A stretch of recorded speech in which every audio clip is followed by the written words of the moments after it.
In desperation, they sold me to an obsessively possessive heiress to buy back my freedom. I had to stay by her side for 10 years, with no limits and no dignity. The night I signed the indentured service contract, Miss West's years of suppressed possessiveness finally erupted. She locked me in a windowless basement with chains. She even secretly swapped my milk tea for one she had put her mouth on. She ground her pale barefoot over my face whenever she pleased. Her eyes carried a sick, ruthless edge. As the days dragged on, her possessiveness toward me only grew stronger. If she saw me glance at another girl, she would press that sickly sweet barefoot and brutally shove it into my mouth. If she saw me speak to another girl, she would imprison me inside the West Villa, tormenting me like that for half a year. Every day, I kept counting the days, until I finally made it to the last day of those 10 years. The moment the date arrived, I packed at once and left the West family for good. I was so terrified that my suitcase held only 2 pairs of underwear. Then I fled in a panic. I thought that for the rest of my life, I would never have anything to do with Vivian West again. Then one night, after evening study hall, I was heading home. The landlady called. "Ethan, rent and utilities come to $1,500 this month. Remember to pay it, okay?" "No problem. I will send it to you then." After hanging up, I opened my phone wallet to check my balance. There was only $486 left. I sighed. Then I slowly walked toward my rented apartment. When I reached my door, I saw someone crouched by the stairwell from a distance. Confused, I moved closer to look.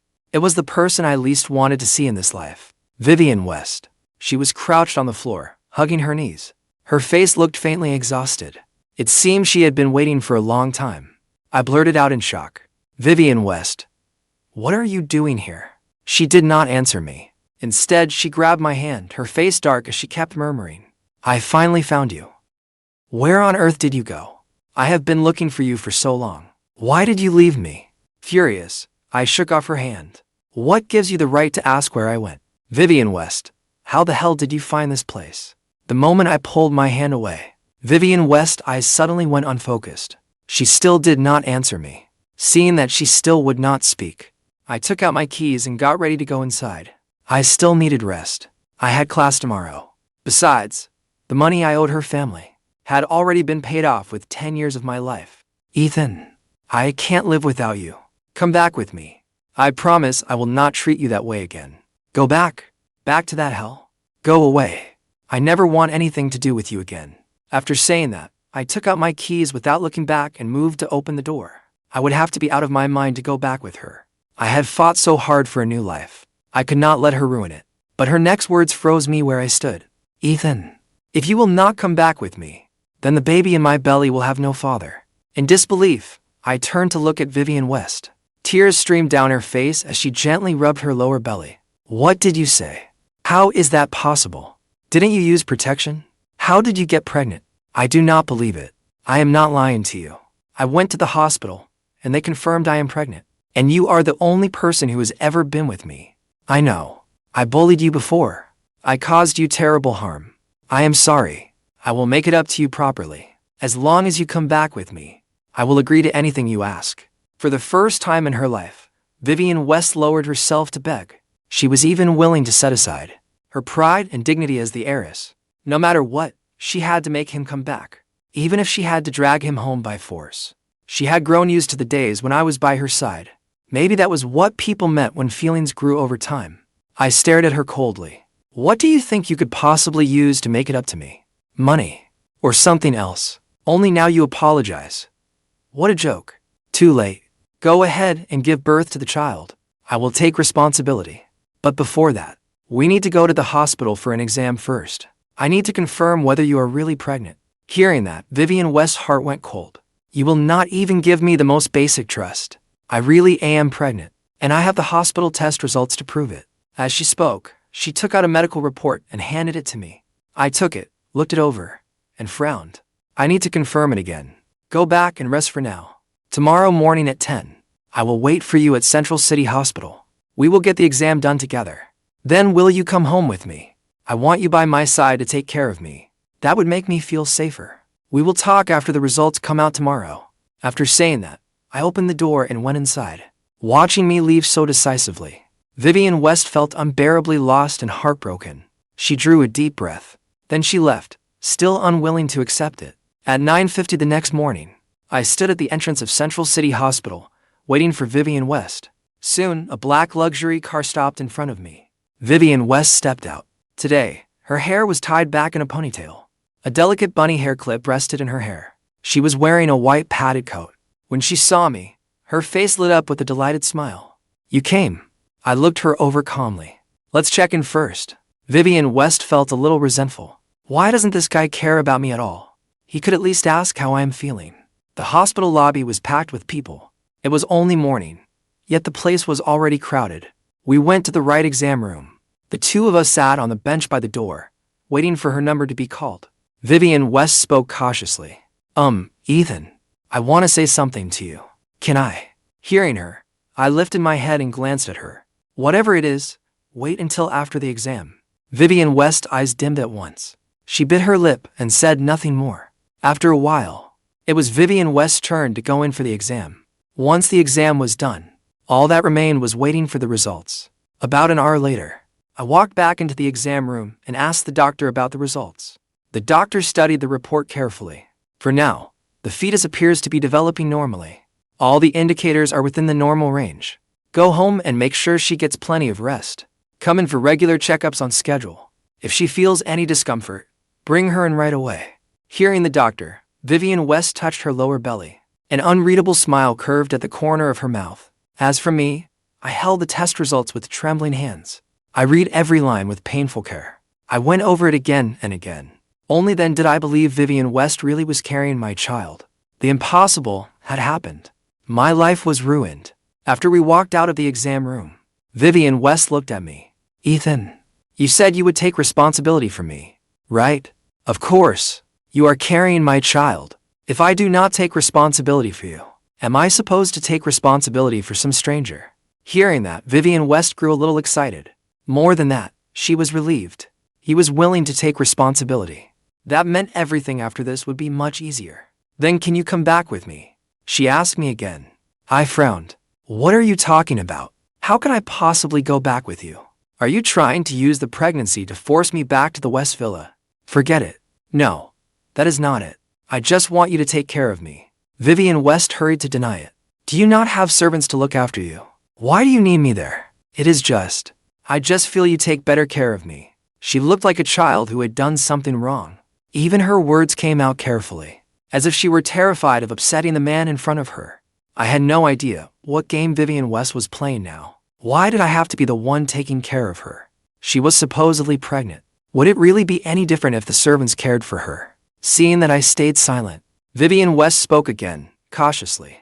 "I just want you to come back." She gently tugged at the edge of my shirt.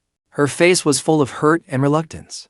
"Only when you are by my side can I feel safe enough to rest and protect the baby. You are the baby's father. It would be better if you were there." The truth was, ever since I left, Vivian West had spent every day unsettled. She always felt as if something was missing from her life. Every day, she worried that another girl might swoop in while there was an opening. I looked at her and sighed helplessly. "That is not a reason for me to go back with you. I know I am the father of the child you are carrying, and I will take responsibility. But you know better than anyone how this child happened, and I am sick of your need to control me. If I go back, won't you just try to control me all over again?" A trace of exhaustion and refusal flashed through my eyes. "I am leaving. Take better care of yourself. If you feel unwell, call me. I will take you to the hospital." When Vivian West saw I was about to leave, she panicked. She suddenly grabbed my wrist. "Ethan, can you promise me one thing? Do not get close to other girls, okay? No. Who I spend time with has nothing to do with you. That is my freedom. I have nothing to do with the West family anymore. You do not get to control me." I rejected her without even thinking. I could not understand why she would even ask that. The indentured service contract had already expired. I was free now. I could do whatever I wanted. It had nothing to do with her. I shook off her hand and walked to the door. When I looked back, Vivian West was still standing where I had left her. Her eyes held a trace of confusion and loss. I frowned. Some nameless feeling rose in my chest, but I immediately shook my head and drove it away. Looking back at her did not mean I was reluctant to leave. The proud heiress had swallowed her pride to beg me not to go.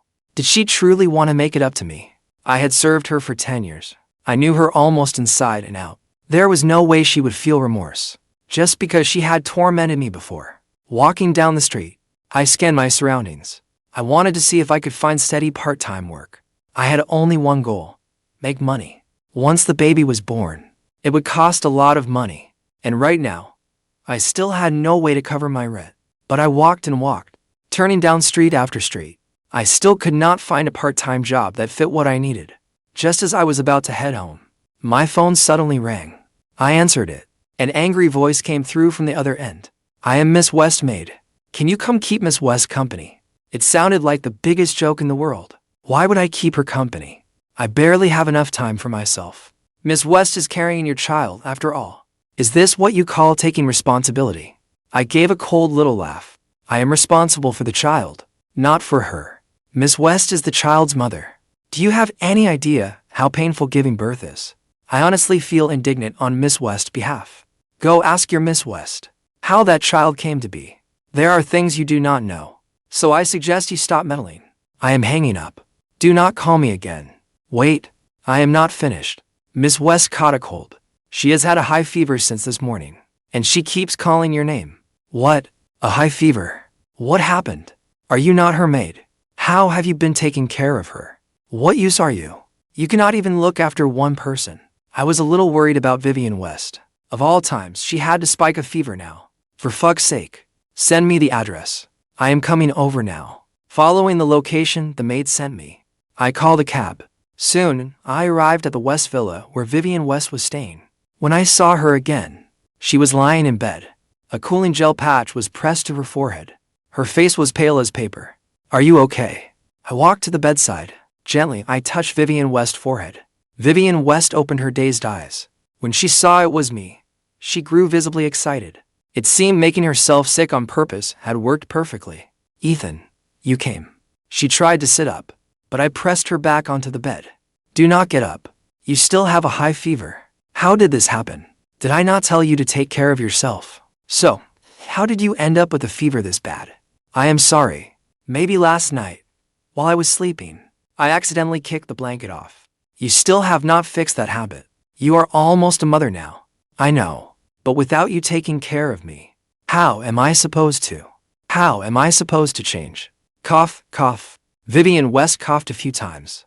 All right. Just rest properly. Has a doctor been here?" "Yes, a doctor came." Vivian West nodded. "Ethan, could you marry me? I want to give our baby a home." "Marry you?" My eyes widened as I stared at Vivian West in disbelief. I could hardly believe those words had come from her mouth. "Yes. Do you not want that? Give me and the baby a real place in your life. Right now, I am pregnant and unmarried. I am under so much pressure. But this is far too fast. Besides, I do not have feelings for you. Why would I marry you? I will help raise the child. But this is my child too.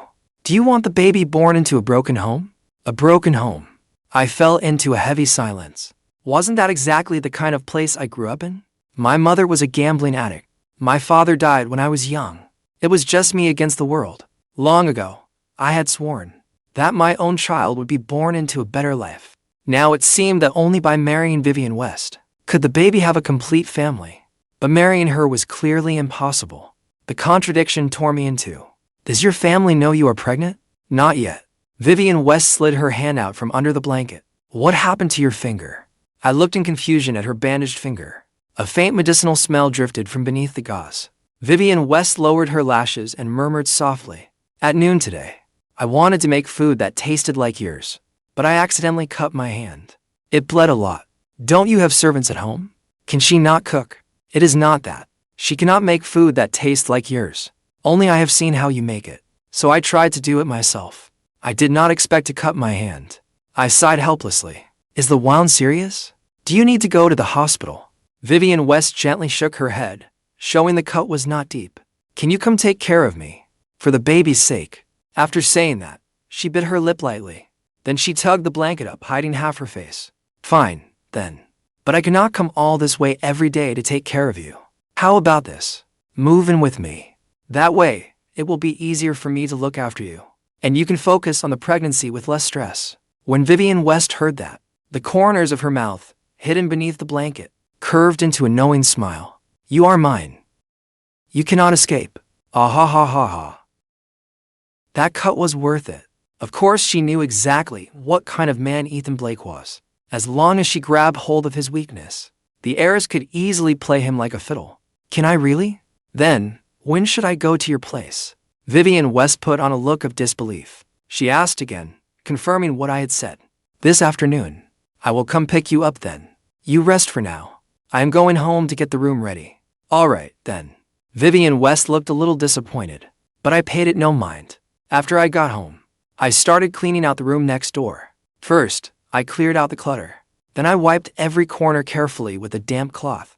The process took patience and time, but I did not mind, because I believed Vivian West was pregnant. She needed a comfortable place to live. When I first rented this apartment, I had deliberately chosen a 2-bedroom layout. The rent was a little higher than a studio, but the difference was not huge. Besides, this room had air conditioning. After all that work, I finally finished cleaning the room that afternoon. After resting for a short while, I decided to take a cab to Vivian West's home. I spoke with the driver in advance. I asked him to wait downstairs for a while, because we would need to take the same cab back. The driver agreed readily. While I was at home, I had called Vivian West's maid and asked her to help pack Vivian's things. I did not know if everything was ready yet. When I arrived at Vivian West's home, I found her luggage neatly arranged in the living room. There was not much, just one storage bin and one suitcase. After loading the luggage into the cab, Vivian West and I sat in the back seat. The car bumped along the road. It rattled noisily, too. Vivian West used the motion to place her hand over mine. I pulled my hand away. Then I shifted farther to the side. Vivian West looked a little disappointed. You will not even hold my hand. The driver glanced at us through the rearview mirror. You two lovebirds are a couple, right? I was just about to speak, but Vivian West beat me to it. No, I am his wife. We have a baby on the way. With a sweet, blissful look, she stroked her stomach, as if soothing the supposed little life in her belly. Encouraged by the driver's comment, Vivian West rested her head on my shoulder and hugged my arm tight. I frowned and shot the driver an annoyed look. I had every reason to suspect Vivian West had paid him off. We are not married, all right. I had no idea what nonsense she was spouting. We had not even gotten married. So how were we husband and wife? Judging by the look on her face, she wanted to tell the whole world she was carrying my child. Soon, we reached our destination.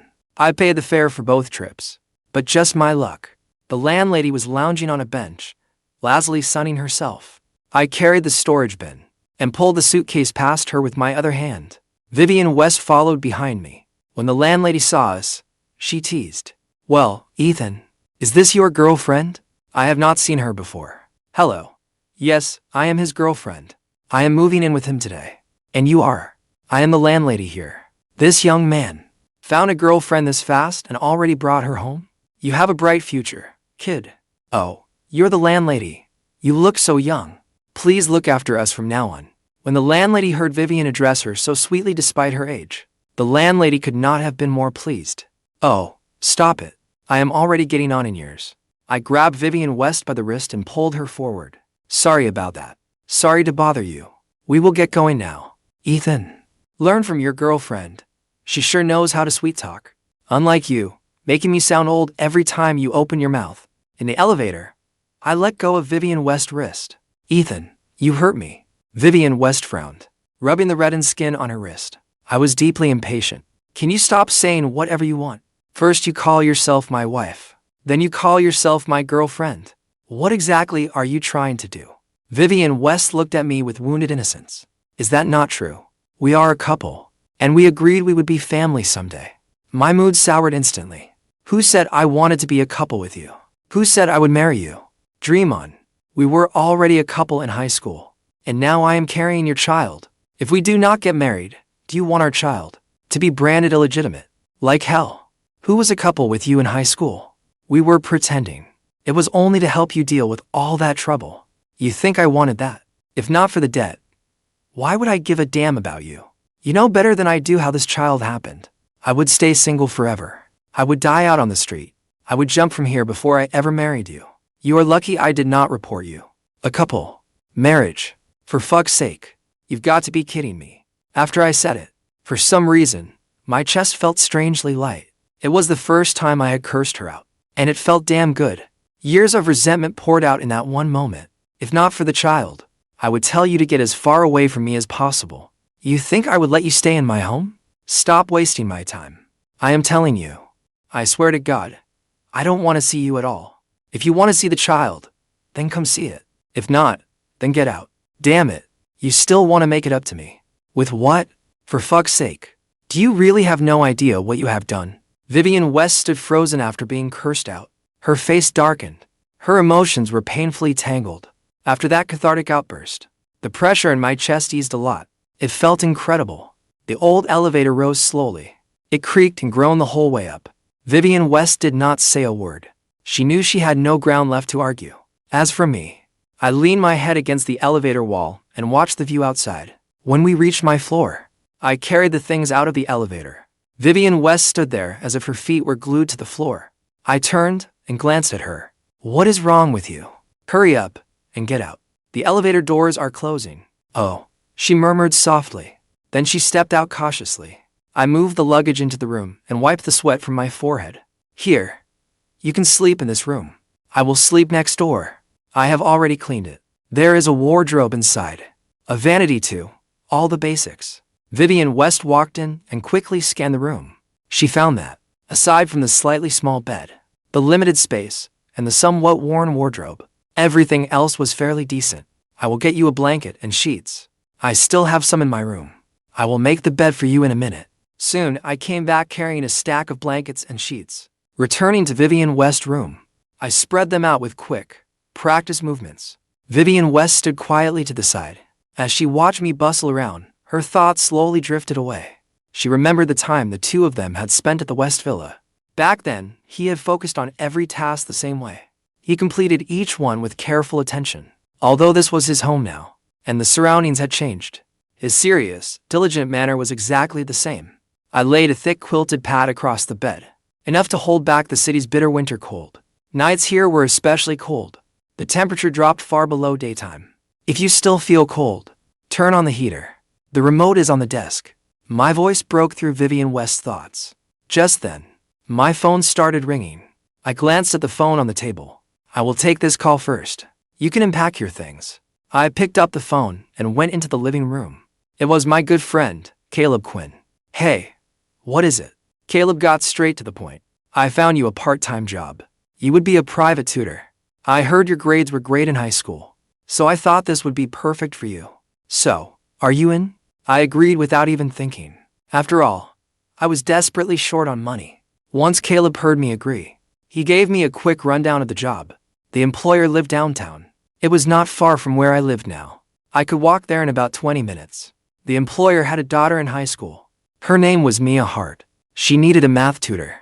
It is a good part-time job for you. It is close to your place, too. And the pay is pretty good. About $150 an hour. That was tempting. Do you have their number? Yeah. I will send it to you in a minute. Then it is settled. Thanks. I will buy you a drink when we get back to campus. It is no big deal. Come on, we are buddies. I am hanging up now. Soon. Caleb Quinn sent me the number through Green Chat. I tried calling the employer. They picked up almost immediately. After we agreed on a time and place to meet, I searched the address in my map app. It was exactly like Caleb had said. I could just bike there later. I glanced at the next room. Vivian West was putting away her clothes. I said nothing, turned, and left. About half an hour later, I parked my bike at the gate of an apartment complex. Then I locked it up with practiced ease. The employer lived on the first floor. I gently pressed the doorbell. Ding dong. After about a minute, the door finally opened slowly. A middle-aged woman with curly hair stepped out. She wore a gentle smile. Her eyes looked warm and kind. I quickly spoke politely. Hello, I am Ethan Blake, the math tutor. We just spoke on the phone. Mrs. Hart answered warmly. Welcome, welcome. Please, come in. Then she handed me a pair of disposable white slippers. After changing into them, I followed Mrs. Hart into the living room. Then I sat down on the sofa. We quickly got to the point. Are you a college student or a teacher? A college student. I go to Kingston University. Mrs. Hart's eyes lit up, and she immediately grew interested. Young man, you are a Kingston University student too. What a coincidence. My niece goes there too. I was a little surprised. Really?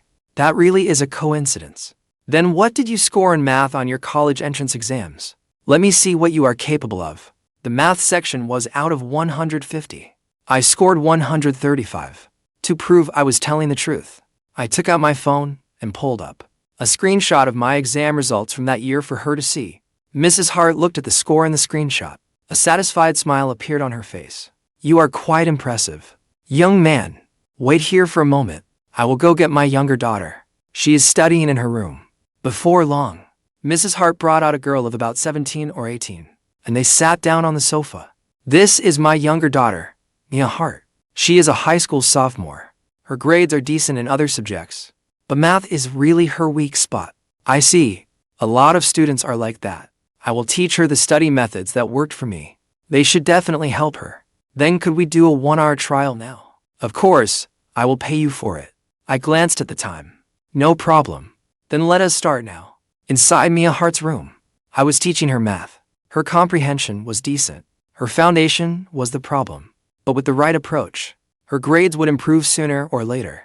While I was explaining things in detail, her bedroom door suddenly opened.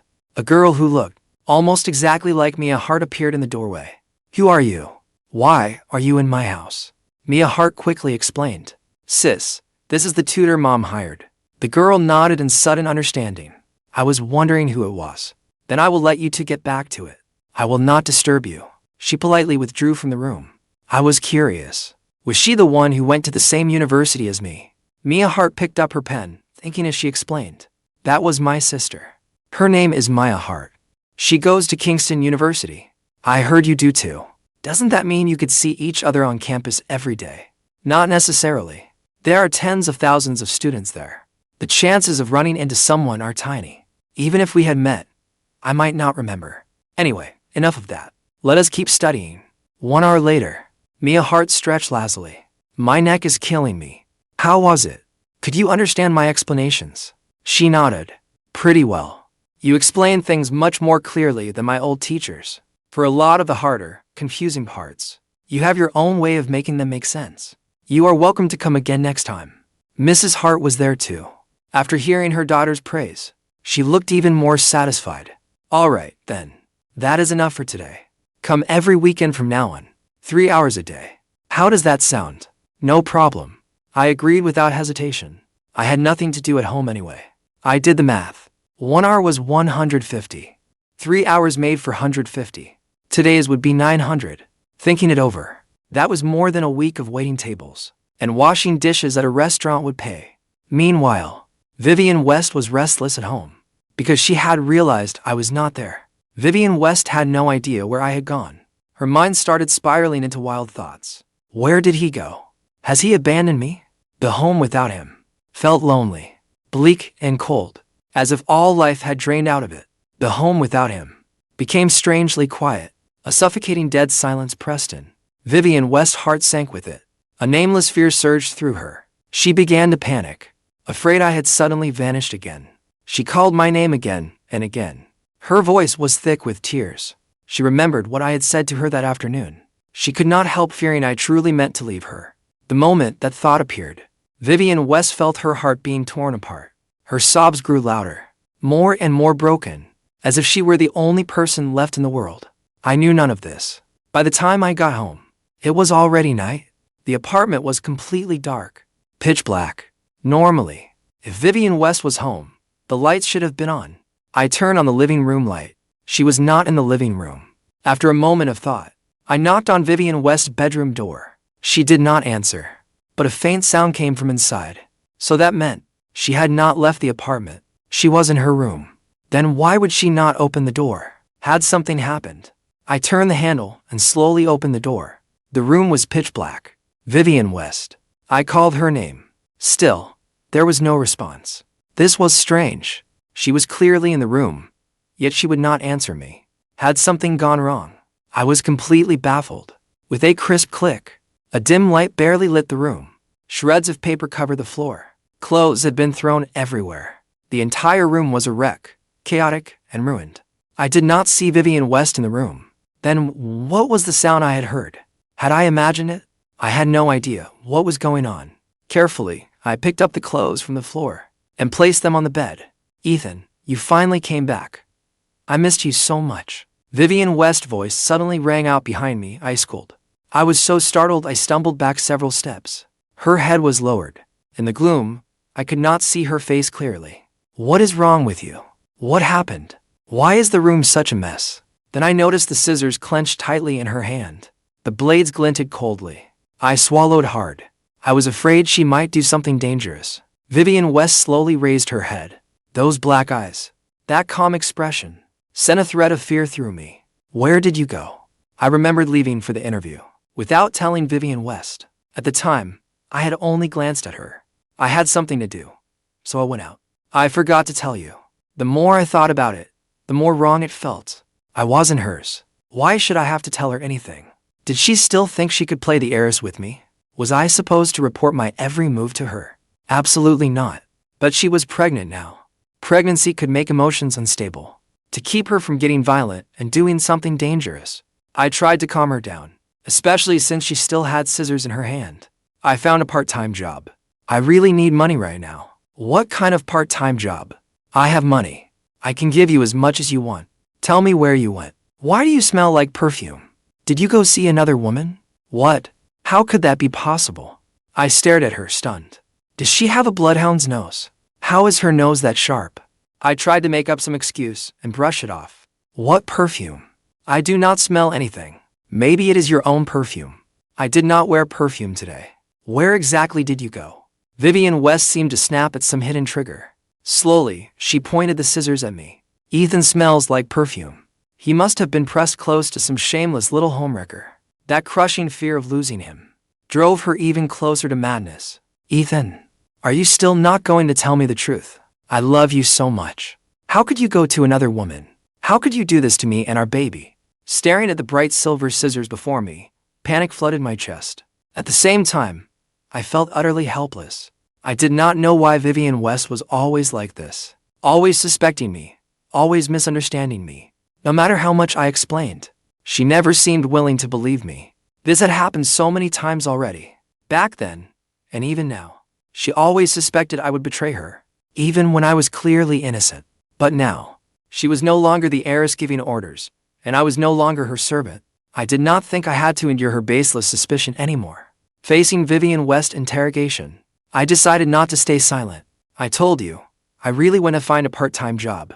If you do not believe me, there is nothing I can do. Come on, give me the scissors, they are dangerous. Vivian West did not let it go. She kept pressing me. What kind of part-time job? Will you have to be around other women? A private tutor. I knew this answer might not erase Vivian West's doubts, but I did not want to explain any further. For some things, I didn't owe her a full report. A private tutor? No, I will not allow you to go. The scent of perfume on him had to come from being close to another woman. Maybe he had not gone to be a tutor at all. Maybe that was just an excuse. Tell me the truth. Did you go see another woman? Did you? Vivian West grew more agitated and restless. Even her voice began to tremble. Her expression twisted into something even more vicious. You still will not tell me. I've got your baby in my belly. How dare you treat me like this? You know me. I hate betrayal more than anything. Say it. Who did you go see? I will get rid of her. I really went to be a private tutor. Looks like you really are not being good. Ethan Blake, you are my man. How could I allow my man to see another woman? Vivian West's eyes went cold. She came toward me step by step. Every step carried crushing pressure. I started to panic. I tried to avoid Vivian West's gaze. Her overpowering presence terrified me. It felt as if a vicious beast had locked onto me. Maybe it was because the fear I once had of her had never fully faded from my heart. Don't come any closer. I stammered. Vivian West stopped and stared quietly at me, as if she were admiring a masterpiece. She reached out, then gently stroked my cheek. My eyes widened. My body jolted hard. I had never seen her like this before. It felt like she had become someone else, so unfamiliar I barely recognized her. I had not expected Vivian West to do this so suddenly. I did not know what she was trying to do, or how I was supposed to handle it. Promise me. Please. Do not go looking for other women. Vivian West rose slightly onto her toes and leaned closer, as if she meant to kiss me on the lips. By then, I had been forced back with nowhere to go. With her lips closing in, my breathing grew heavier. My heartbeat raced faster and faster. but I had no strength to resist. Just as our lips were barely a centimeter apart, Vivian West suddenly pitched backward. The scissors in her hand clattered to the floor. I reacted fast. I quickly reached out and caught her tight. Her eyes were squeezed shut. Pain twisted across her face. Hey, what is wrong? Anxiety surged through me. Then I suddenly remembered she still had a cold and a fever. She must have passed out because the fever was too much to bear. I immediately pressed the back of my hand to Vivian West's forehead. The heat was frighteningly abnormal. Damn it! How is she this hot? Did she not already take medicine? I settled Vivian West onto the bed, then tucked the blankets tightly around her. After that, I immediately called the nearby clinic. 15 minutes later, the clinic doctor hurried over. Dr. Lewis, you are here. I am sorry to call you out this late. For a house call. She has had a cold and a high fever since noon. Then she suddenly passed out. Please take a look. I led Dr. Lewis into the room. Dr. Lewis pressed the back of a hand to check the temperature of her forehead. Then, from a reddish-brown medical bag, the doctor took out a thermometer. They sprayed it with alcohol disinfectant, then asked me to place the thermometer under Vivian West's arm. I had no choice. I could only do as told. My cheeks flushed faintly. Embarrassed, I slowly slipped my hand under the covers, then carefully tucked the thermometer beneath her armpit. 10 minutes later, I gently took out the thermometer and handed it to Dr. Lewis beside me. Young man, her fever is up to 100 degrees. Did you give her any fever reducer? Yes, I think she took some today. I was not completely sure, but I remembered the maid saying she had taken medicine. She just had not said exactly when. She has had a high fever from noon until now. The fever is not breaking. She needs injections and medication now. Is it serious? Will it harm her body? No. Someone with a strong immune system will recover quickly. If her immune system is weaker, it may take a little longer. As long as it is caught and treated in time, it will not do any real damage. With that, Dr. Lewis opened the medical bag. From it, the doctor took out a long, sealed feline and 2 large bottles filled with medicine. Dr. Lewis, are you going to put her on N4? Dr. Lewis nodded. Yes, this will bring the fever down better. Do you have a clothes hanger at home? We need to hang the bottle properly. Of course. There is a nail in the wall. I hung the clothes hanger on it. 2 hours later, the 4th drip was finished. I saw Dr. Lewis out. Then I sniffed my clothes for the scent of perfume. But after smelling them for ages, I still could not detect a trace. How did Vivian West smell it? That was seriously weird. Does she have a bloodhound's nose or what? Her sense of smell was that sharp. And she was running a high fever, too. I collapsed onto the sofa and stared at the ceiling, thinking. I was exhausted. This whole day, all the back and forth running around had worn me out. First I helped her move in. Then I went to work as a private tutor. At this hour, there was no point cooking. I would eat whatever and go to bed. Late that night, soft snores slipped from me. In the room next door, Vivian West had already woken up. She stared at the stars outside the window. A thread of worry rose in her heart. It was already deep into the night. She wondered if Ethan was home. She slowly climbed out of bed and put on her slippers, then quietly came to the door of my room. Through the door, she heard faint snores coming from inside. So, he was home and had not gone out. Vivian West thought to herself. A faint smile appeared on her face. She wanted to go in and look at him. The unlocked door gave her the chance. It was her first time entering my room. At that moment, I was lying in bed, fast asleep. Vivian West turned on her phone flashlight. The dim light fell across my face. Then she carefully sat down by the bed. She reached out and touched my cheek. The more she touched me, the bolder she became. She even bent down and kissed my face, just as she lost herself in it. I coughed once. It startled her so badly she panicked. Why did he suddenly cough? Had she woken him up? Probably not, right? Vivian West was nervous and afraid. All she could do was flee in a panic. Before she left, she still leaned to my ear and whispered, I love you more than anything. Back in her own room, Vivian West did not turn on the lights. She only used her phone flashlight to illuminate herself. In her hand, she held a photograph. It was a picture of the two of them together. The boy in it wore a young, innocent smile. So cute, so cute, so cute. My favorite Ethan. I love him so much. But what if he does not seem to love me anymore? But that is okay. I have his baby in my belly, so I can keep him firmly under my thumb. Hee hee. Vivian West stroked her stomach in satisfaction. A satisfied, wicked smile curled at her lips. His sleeping face is truly adorable. How blind she had been before. How had she never noticed this adorable side of him? Vivian West could not help reaching out a finger. She gently stroked the person in the photo, as if she could feel that old warmth and tenderness through it. She remembered something she had once said to me. More than anything, I hate being lied to. But now, she had told me one enormous lie. That lie was like an invisible net. It bound the two of us tightly together. Vivian West knew very well that as long as the lie stayed hidden, she would have the power to control me. Because of that lie, she could keep staying by my side. She could keep enjoying this special treatment. Maybe by the time I discovered the truth, it would already be too late. My Ethan. Adorable. So adorable. Vivian West murmured softly. An adoring light shimmered in her eyes. Ethan, you are a gift heaven sent to me. I love you. I love you so much. Oh, Ethan, I did things to you before that I should not have done. I should not have bullied you. I hurt you deeply. I regret it so much. But it does not matter. I will heal your wounded heart, little by little, with my love, your gentleness, your tenderness, your quietness, your thoughts, your soul, your body, your breath, your hair, even your hands, your feet, and every organ in your body. All of it belongs to me. Ethan, you had better not betray me. What if you do betray me?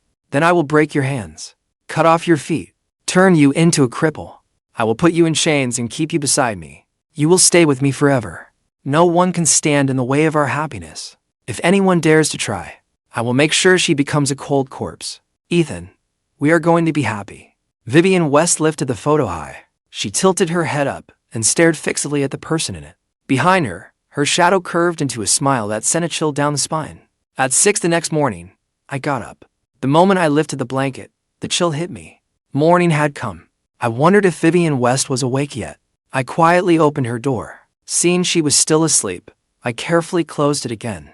I was afraid even the slightest sound would disturb her. After all, she was supposedly pregnant. Letting her sleep a little longer was for the best. After washing up, I simply cooked bowls of noodles. By the time I finished breakfast, it was already past 8. I put on my shoes. Then I took the textbooks I needed and left the rented apartment. Before leaving, I left a note on the table. It said I had to go to class. I would not be home, and I included a phone number.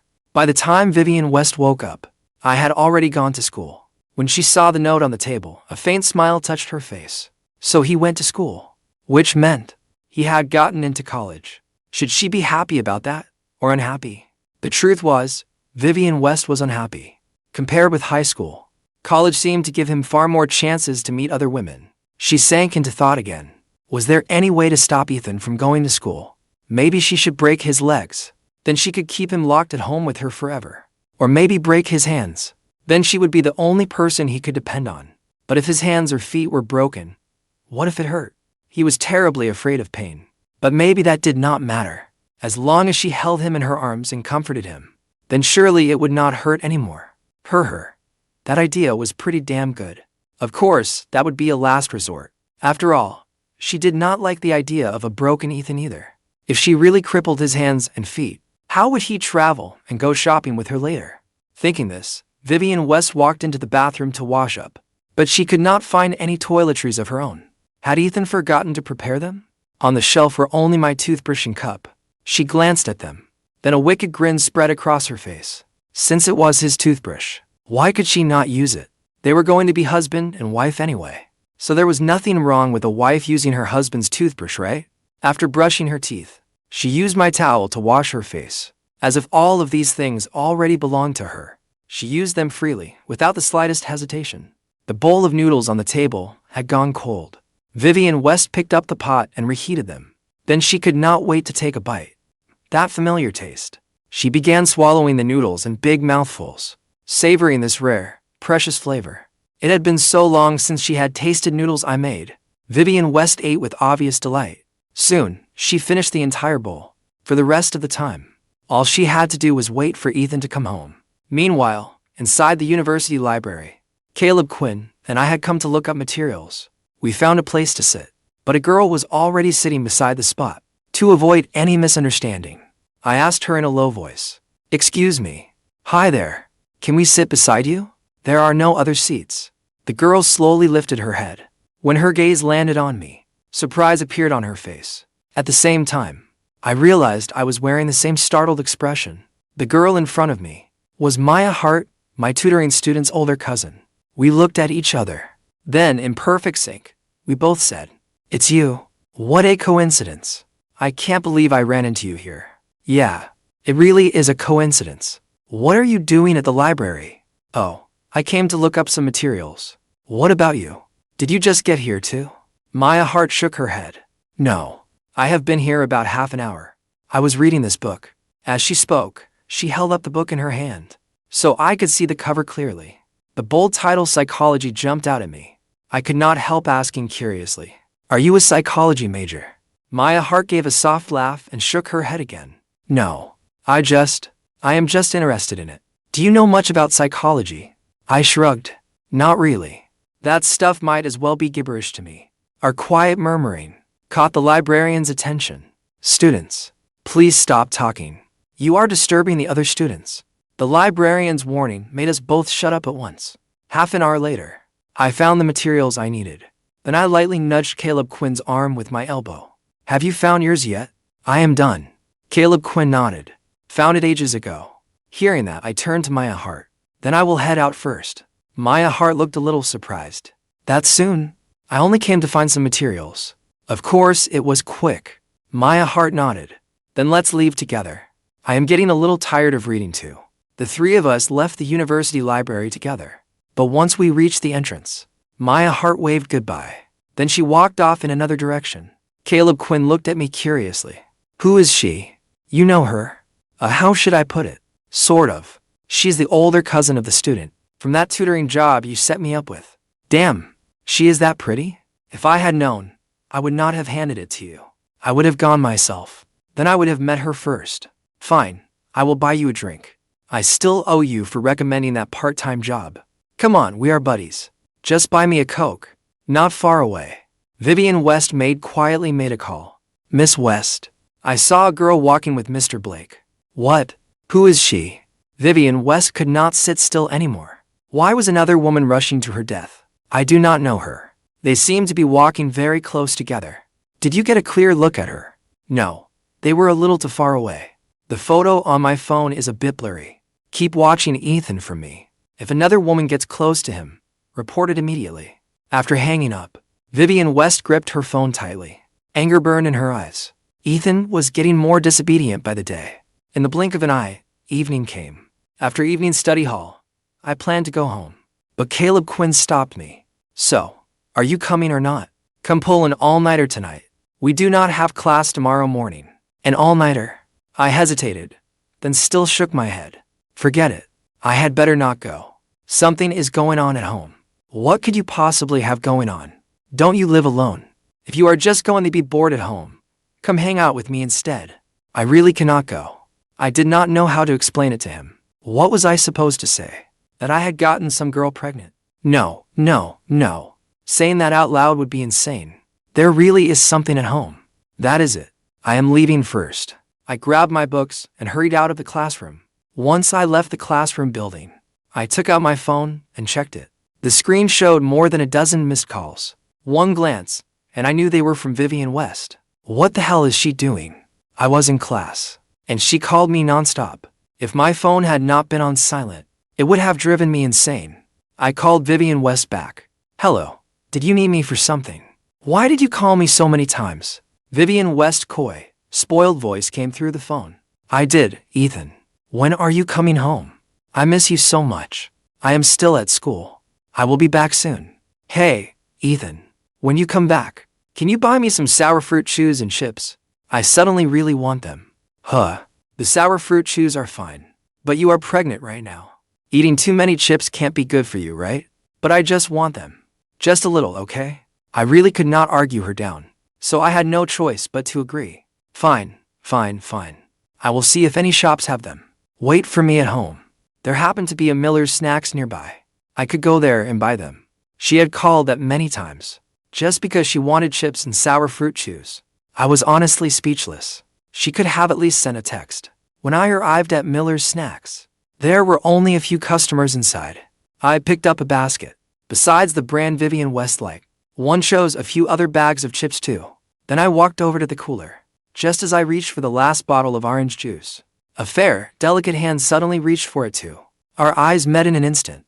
A faint awkwardness settled in the air. What a coincidence. Running into you at a snack shop.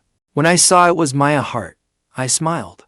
After we both paid, Maya Hart and I went to a nearby park. We found a pavilion and sat down.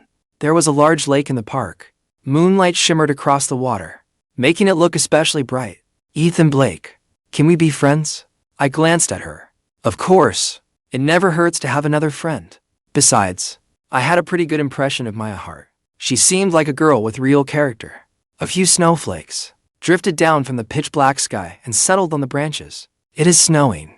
Maya Hart spoke softly. It sounded almost like she was talking to herself.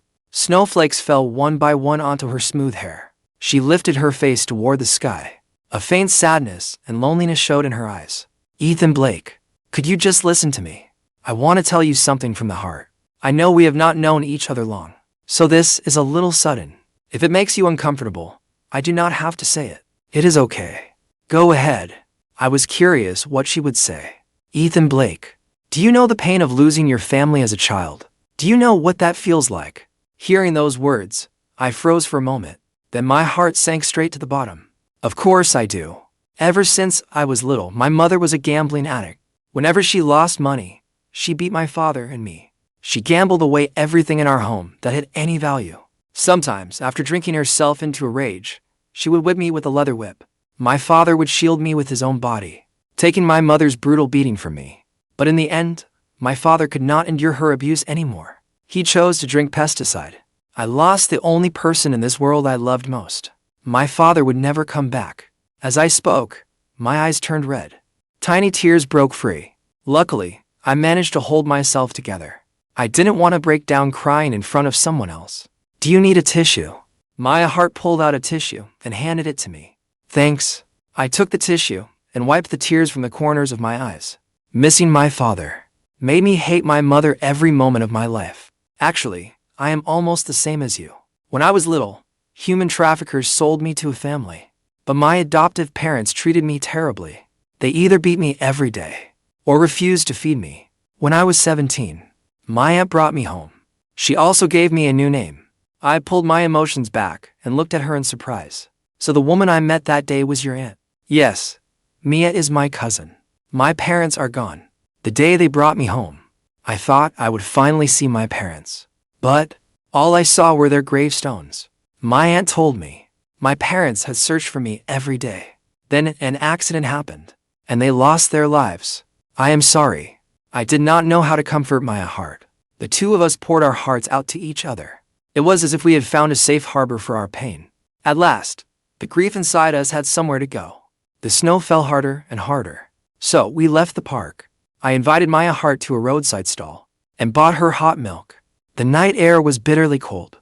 A warm cup of milk was just enough to chase off the chill. We sat beneath the patio umbrella, savoring that strange, fragile quiet. Then we began sharing little pieces of our lives. Just then, a ringtone shattered the calm. I realized it was my phone ringing. I quickly checked the caller ID. It was Vivian West. I hung up at once. I did not even have to think about it. She was definitely calling to rush me home. I stood up and said goodbye to Maya Hart. But Miss West's maid saw that scene too. The maid immediately reported it to Vivian West, and she stressed that it was the same woman. By the time I got home, it was already past 10 at night. At this hour, I wondered if Vivian West had already gone to sleep. I crept to the door and opened it, trying not to make a sound. Where did you go? Vivian West was sitting silently on the worn-out couch. Her sudden voice scared me so badly. My heart nearly jumped into my throat. Are you trying to scare me to death? Why are you sitting here in the middle of the night instead of sleeping? A trace of apology crossed Vivian West's face, but it quickly faded back into calm. I couldn't sleep, so I waited here for you to come back. Why did this woman always do this? She kept appearing out of nowhere, impossible to guard against. If my nerves were any weaker, she would have scared me into a heart attack by now. Still, I knew Vivian West was not actually a ghost. She just acted strange sometimes. Ethan, where did you go? Why are you home so late? I went to buy you snacks. Look, your favorite sour fruit chews and chips. Vivian West stood up and slowly came closer. You're lying. Even buying snacks would not take you this long. Your evening study hall ended at 8. Say 20 minutes to buy snacks. And 20 minutes to walk back. That is 40 minutes at most. You came back at 10. Where were you for the other hour? I really did go buy snacks. It just took longer on the way. Seeing me still refuse to tell the truth, Vivian West finally lost all patience. You're lying. Does buying a few snacks take that long? You used to be my servant. You know what brand of sour fruit chews I like, and what flavor of chips I eat. For something that simple, even half an hour is too much. You could have bought them in 10 minutes. Tell me the truth. Where exactly did you go with the rest of that time? Lately, Ethan had become more and more disobedient. He had even learned to lie, and he was sneaking off to meet another woman. Sure enough, after leaving her, he had gotten to independent. But she would make him understand that no matter how bold he got, he could never escape her grasp. She would break his wings with her own hands and make him learn the price of lying. Vivian West stared straight into my eyes. Her gaze seemed to ask, "Are you still not going to tell the truth?" I turned my head away. Panic was clearly starting to rise in me. "Look at me," Vivian West shouted. Then she grabbed my chin and forced our eyes to meet again. I was badly rattled, but I could not understand what role Vivian West thought she had to be questioning me like this. I really was buying snacks at the shop. There were a lot of people. It was crowded. Waiting in line to pay took a long time too. That is why it took me until now to get back. If you do not believe me, there is nothing I can do. Oh, Ethan. At first, I wanted to give you a chance, but you did not take it. How long are you going to keep lying to me? You went to see her, didn't you? You met her at the university library today. Then you went to the park tonight. Am I right? Her tone was certain, as if she knew everything. What are you talking about? How do you know where I went? The more I listened, the more wrong it felt. Wasn't that my exact route today? How did she know it so clearly? Do not worry about how I know. Ethan, why did you go to the library with another woman? Why did you go to the park tonight? Why did you lie? Why would you do this? Aren't you going to explain yourself? Answer me first. How did you know? I suspected she had been stalking me. Does that matter? If I had not known, you would have kept lying to me, wouldn't you? At this point, I was absolutely sure she had been stalking me for a long time. A flicker of anger rose in me. Yes, I lied to you. That was my fault. I apologize. But you have no right to control me. First of all, do you still think you're the heiress in front of me? Do you still think I'm that servant you can bully whenever you want? Wake up. I'm not that anymore. Second, where I go, and which girl I go with, is my business. What gives you the right to interrogate me? Don't you think you're overstepping? For a moment, Vivian West had no answer. I walked straight past her and left one sentence behind. The snacks are on the table. Remember to eat them. And remember, stop trying to control me. But Vivian West refused to let it go. Why? Why would you look for another woman when you have me? Ethan, do you really feel nothing for me at all? I stopped, my voice growing colder. Nothing.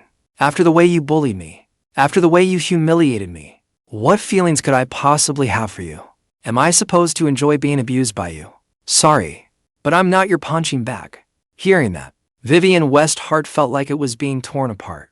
Then tell me now, are you still going to marry me? I let out a cold laugh. Dream on. Me. Marry you? I'd have to be out of my damn mind. I'd marry another woman before I ever married you.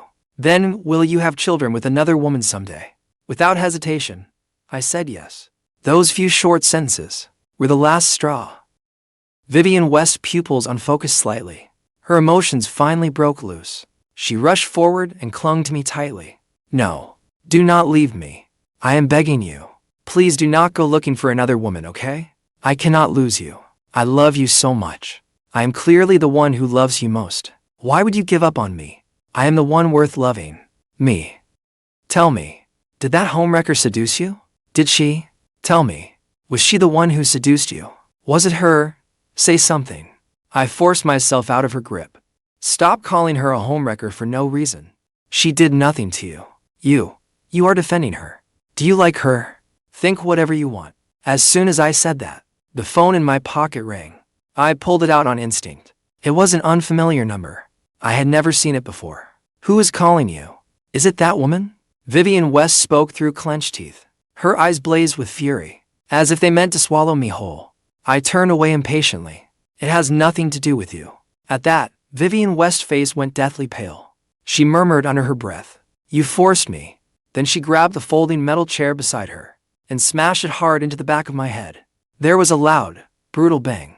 I collapsed instantly onto the floor. Vivian West stood frozen in place, still holding the chair she had used to knock me out. Her eyes were empty and unfocused. Her expression was horribly twisted. I did not know how much time had passed. I slowly sat up in bed. I sucked in a breath. God, it hurt. What happened to me? As I spoke, I reached up to touch my head. I struggled to remember what had happened. From what I could recall, after I got home, Vivian West and I had argued over something. After that, I was about to take a shower. But right then, something hard suddenly slammed into my head. My vision went black, and I lost consciousness. At the time, only Vivian West had been standing behind me, so it had to be her. She must have hit me with something when I was not paying attention. That woman, she actually hit me that hard. What did she hit me with? My head was killing me. The pain in my skull grew sharper and sharper, as if my head were about to split open. After that incident, I never dared turn my back on Vivian West again. I lifted my head and looked out the window. Dusk was drawing near. The sun was about to sink below the horizon. A few unfamiliar birds swept past the window. I got out of bed, opened the door, and saw Vivian West making chicken soup. Busy at the stove, she looked like a housewife.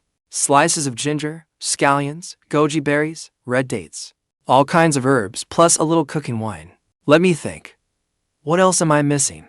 She stood in front of the kitchen counter, thinking for a while. Then she turned and saw me standing in the doorway. Vivian West instantly looked guilty. I hit him with a chair. I ambushed him. He is not going to yell at me, is he? But it would be normal if he did. After all, I hurt him. Fine. Let the storm hit as hard as it wants. Ethan, you're awake? Vivian West slowly came toward me. Then she reached out, trying to touch my injury. I stared straight at her. You hurt me, and you still have the nerve to touch me. Vivian West awkwardly stopped reaching for me. I'm sorry. I should not have hit you with the chair. I panicked, and I lost control. Seeing how sincerely she apologized, I did not know whether to accept it. If I accepted it, I could not get past it in my heart. If I did not, this time, she used a chair. Next time, she might bash my head in with an ashtray. When I said nothing, Vivian West lowered her head. I'm sorry. This is all my fault. If you want to hit me, or yell at me, do whatever you want, as long as it makes you feel better. And if you are still not happy, I can use my body to make it up to you.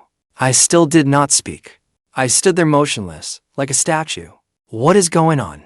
Why is he standing there like a wooden doll? Did I hit him too hard and knock him stupid? That should not be possible. I remember I did not use that much force. Still, if Ethan really had been knocked dumb, that would be fine too. That way, inside his head, there would only be room for me. The more she thought about it, the more Vivian West could not help curling her lips into a smile. I let out a long, helpless sigh. Too bad I don't hit women, but I had no idea how to deal with the situation in front of me. Besides, I was usually mild-tempered and rarely lost my temper. I was even worse at cursing people out. Forget it. This had better never happen again. I decided not to pursue it any further. After all, Vivian West was supposedly pregnant right now. Her emotions could swing easily. I hoped we could just turn the page on this. My forgiveness made Vivian West indescribably happy. I made chicken soup. Come taste it. It's really fresh. It's free-range chicken. I had someone buy it specially. Vivian West ladled me a bowl of freshly made chicken soup and rinsed a spoon before setting it in the bowl. The rim of the bowl was a little hot. She blew on it as she carried it carefully over to me. I picked up the spoon and took a taste. I had to admit, it was pretty good. Maybe it was also because I had not eaten in 2 days. I ended up drinking several full bowls of chicken soup. That night, I went to bed early. The day after tomorrow was the weekend. I needed enough rest to handle my part-time job. But in the next room, Vivian West was still awake. Her mind kept turning things over. Tomorrow, Ethan was going to school. Should she go take a look and see which reckless woman was getting close to him? Maybe get rid of her while she was at it. That idea did not sound bad. Yes, that was the plan. I love you most, my Ethan. The next morning, I arrived at school. Caleb Quinn saw me and waved. Why have you been gone these past 2 days? A girl named Maya Hart came looking for you. The one we met at the university library that day. Remember her? Looking for me. What did you tell her? I said I did not know. Then I gave her your phone number. Come on, man. You are always handing out my contact information like it is nothing. What if this turns into a phone scam? What if I end up trafficked into some overseas scam compound? You had better be responsible for rescuing me. Isn't that a little dramatic? You would not actually trust a stranger's phone call that easily. Or some random message, right? Heh, you never know. Phone scams are getting more and more sophisticated these days. They know exactly how to play people like a fiddle. Come on, let's go. Do not just stand around outside. This wind is about to blow us away. My delicate self cannot handle this. Hey, Ethan Blake. Just as I turned to walk into the classroom building, a voice called out behind me. I turned to look. Not far away, Maya Hart was jogging toward me. Thank goodness. I caught you. What a coincidence, Maya. Running into you here. I woke up a little late this morning. I ran all the way from home. I did not expect to run into you here. What a coincidence. I actually just got here myself. What class do you have next? I have a general education class in a bit. What about you? Do not tell me it is the Gen Ed class in Building 4, Room 301. It is? How did you know? Maya Hart looked at me in surprise. That really is a coincidence. I am going to Room 301 for the same general education class. Want to go together? Of course. Then we are classmates for this class too. Maya Hart agreed with a smile.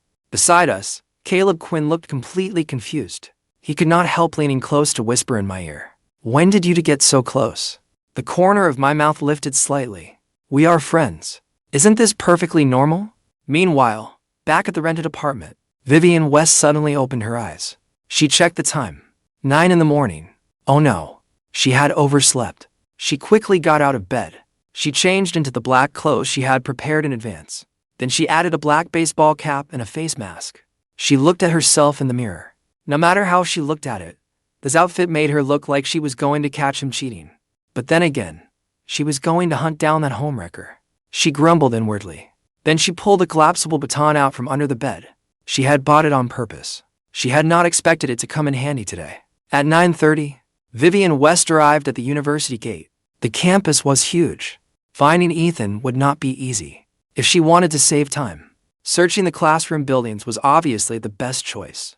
But when she saw the buildings in front of her, classroom buildings connected into one complicated maze, she suddenly had no idea where to start. Which classroom would Ethan be in? There was no other way. She could only search one building at a time. She randomly chose one building. When she reached the 3rd floor, she suddenly heard loud voices from downstairs. Curious, she leaned out to look. But unexpectedly, she saw me walking side by side with another girl. The two of us were talking and laughing. We looked very close. Vivian West stared at us, her gaze fixed and unblinking. She wished she could jump straight down from the 3rd floor and club that girl to death with the baton. So she is the one seducing my Ethan, is she? That cheating little tramp. She dared seduce him right in front of me. You are asking for trouble. But if she went downstairs now to take that woman out, the two of us would surely slip out of her sight. By the time she got downstairs, we might already have disappeared to who knew where. Just as she was hesitating, the potted plant by the window caught her attention. Right, she could use this to smash that woman. So, she immediately reached out and shoved it hard. The potted plant instantly fell. After doing it, she knew she could not stay there and quickly ran off. At the same time, I heard a crisp bird call from above my head. Out of curiosity, I instinctively looked up to see what kind of bird it was. But the instant I raised my head, I saw something dropping straight down through the air. And the spot where it was falling was exactly where Maya Hart was standing. I had no time to think. By instinct, I yanked Maya Hart away. Watch out, I shouted, while pulling her tightly into my arms. I was terrified she might get hurt. There was a heavy crash. The potted plant slammed into the ground and shattered. Still shaken, I looked up. I tried to find whoever had thrown the planter down, but there was nothing up there. Only a cold gust of wind blew past. Maya Hart was suddenly pulled into my arms, and her face flushed bright red. But when she saw the broken planter on the ground, she immediately understood what had happened. Ethan Blake, what happened? I do not know either. That potted plant just fell out of nowhere. Wait here. I will go up and see what happened. I started checking from the 2nd floor. I searched floor by floor, but found nothing. Vivian West had already vanished. Just then, the bell rang for class to end. The stairwell suddenly filled with people. Helpless, I had no choice but to give up. I could not tell which floor it had fallen from. I also could not rule out the wind knocking it down. The wind was strong today. Maybe Maya Hart and I were just unlucky enough to pass by when it fell. After I went back downstairs. Did you find anything? Maya Hart asked. No. I do not know who did it. It might have fallen on its own. After all, the wind is pretty strong today, and the planter was sitting close to the edge. That is seriously unlucky. If you had not noticed in time, it might have hit me. She was right. If that bird call had not caught my attention, I would not have seen the planter falling in time to save her. Otherwise, if it had struck her head, the consequences would have been unthinkable. Our morning classes were already over. We were planning to study at the university library. By the time we came out of the library, it was already 12:30. Maya Hart offered to buy me lunch.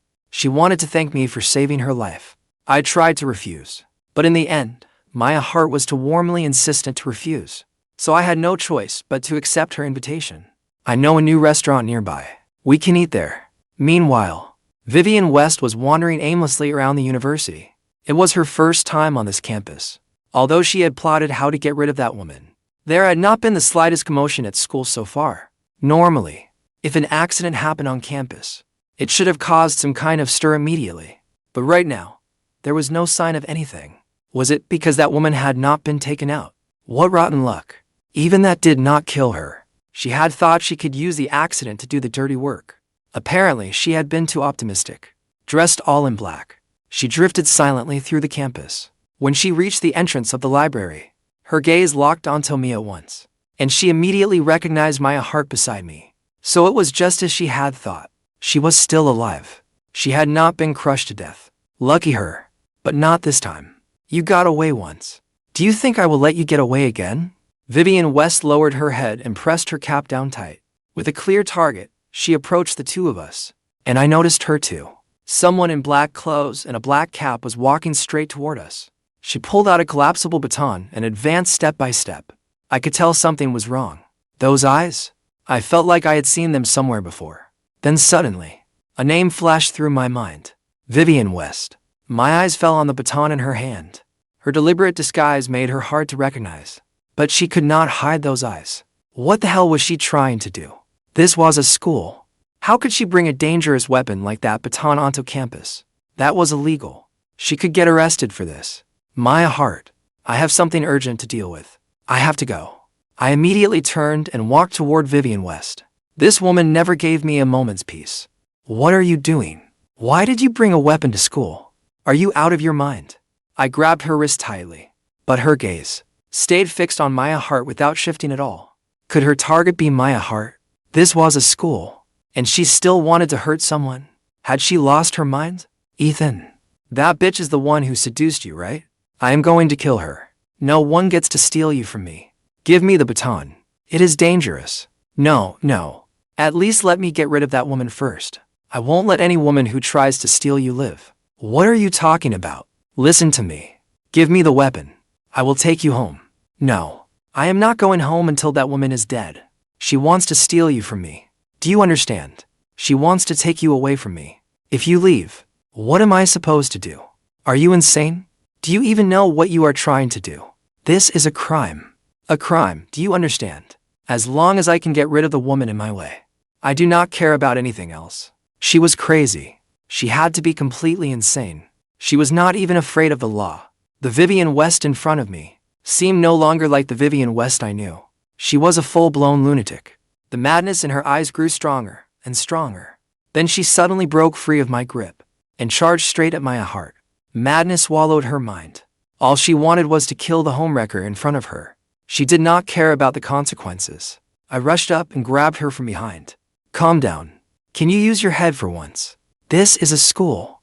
This is not a place for your games. Let go of me. Ethan, I am not joking. I have to kill her. Like hell you will. I seized the chance and snatched the baton from her hand. The sharp tip nearly stabbed into my palm. This thing was dangerous. I had to keep it myself. I am confiscating the weapon. Give it back, Ethan, or I will get mad. Vivian West slowly came back to herself. The madness in her eyes vanished too. Give it back so you can hit someone with it. Instead of staying home like you should. You came out here waving a baton around, trying to start more trouble. What the hell are you doing? We are going home. Seeing she could not win the argument, Vivian West tried to snatch the weapon back from me, but I was not about to give her the chance. Luckily, she was shorter than me. I collapsed the baton and held it up high. No matter how she grabbed for it, she could not snatch it away. Why? Why are you stopping me? Do you like that woman? What are you talking about? That makes no sense. Come home with me. Answer me. Do you? Her shouting drew other people's attention. I quickly nodded in apology. Can we please talk about this at home? We will talk about it right here. Is it because of that woman that you do not want me anymore? It is all her fault.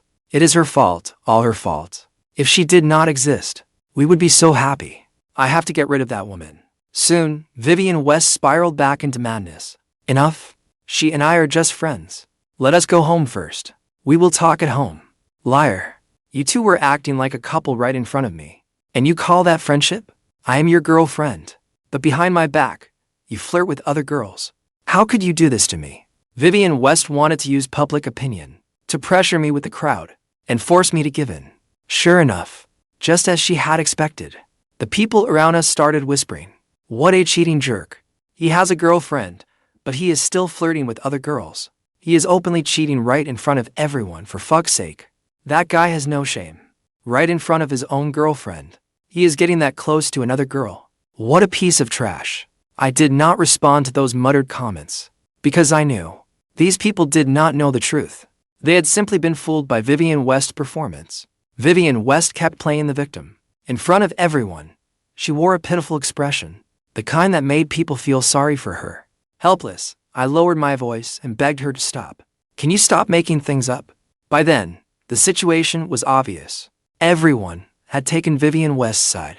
If I tried to explain or defend myself now, the misunderstanding would only get worse. I would be branded a cheating jerk for good. Word would spread like wildfire. My reputation at school would be ruined. Under everyone's gawking stares, I forcibly dragged Vivian West home. She still tried to dig in and refused to leave, but there was no way I would let her keep causing a scene. Come on, we are going home. If you're upset, you can blow off steam with me at home. Really? At that, Vivian West lit up with delight. That one word filled Vivian West's head with all kinds of strange ideas. Did he mean that kind of release? She giggled. If that was what he meant, she did not mind listening. She licked her bewitching lips, as if a delicious meal were waiting for her. Is that true, Ethan? Is it the kind of release I am thinking of? Vivian West asked, her pretty face flushed red. What? I stared at her, completely baffled. You know, that kind. It has been a long time since we did it, right? We will talk about it at home. Damn it, did she take that the wrong way? The whole farce ended after I gave the crowd an apologetic look. Came to a rushed end. Who is she? Under a tree, Maya Hart saw me together with another girl. All too clearly, she clenched her fist tightly, pressing it against the trunk. She kept grinding it into the bark. The skin over her knuckles had already scraped raw, but she seemed not to notice at all. Again and again, she asked herself, who exactly is that girl? Why is she so close to Ethan Blake? Is she trying to take him away? No one came to give her an answer. She knew nothing about it. Ethan Blake, I won't let another woman take you from me. You are mine. When the two of us got home, Vivian West impatiently stripped off her coat. Seeing that, I quickly stopped her. What are you doing? It is the middle of winter. Why are you taking off your clothes for no reason? What if you catch a cold? Stop messing around. You're pregnant, remember? I know, but that doesn't stop me from blowing off steam. Ethan, you hurry too. Let us go to the bedroom. For fuck's sake. Did she misunderstand something? Vivian West hooked her arm through mine. Her movements were a little frantic. I was stunned. Where are we going? To the bedroom, of course. Do you not like doing it in the bedroom? Fine, then. Let us do it in the living room. I will go close the curtains. Heh. Our first time doing it in the living room. Just thinking about it is kind of thrilling.